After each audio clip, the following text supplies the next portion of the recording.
Caribbean business leaders are being encouraged to pay closer attention to the benefits of the Economic Partnership Agreement that the region signed on to 4 years ago and find ways of how they could better break into the European markets.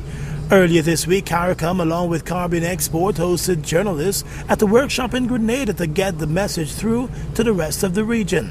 Although some countries and companies have been reaping the benefits of the Caricom EU Economic Partnership Agreement, there is the view that many more may be missing out on the opportunities available.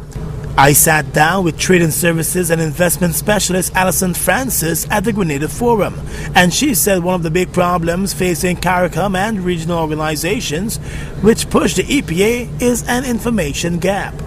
Because we've tried many avenues, many ways in which to pass the information on, but yet for we see that persons have not sort of moved as such towards taking advantage of the agreement.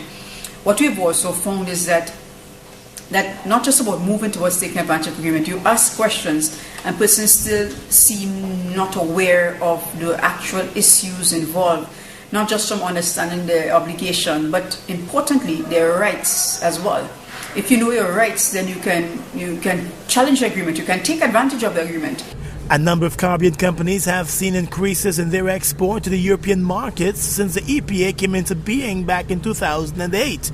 But in Guyana's case, much of the talk about the EPA has centered on the sugar industry. The agreement stretches way beyond that industry and offers the opportunity to several other industries to tap into new and more lucrative markets. The financial situation in the market has obviously impacted on them, but I also believe that we tend to be quite risk averse, and we may want to even not just sometimes just look at our own market. You know, sometimes you wonder, do you even look not just about your national, the market that you operate in, but look at even the regional market. So you have only a few member states that you will say they will speak to dominating the single market and economy. But they're the private sector who have looked beyond their own national markets. And I think it's a matter of getting persons or the private sector to look beyond the national markets, to look at the regional market, and also then to look at the extra-regional market, the markets of the European Union.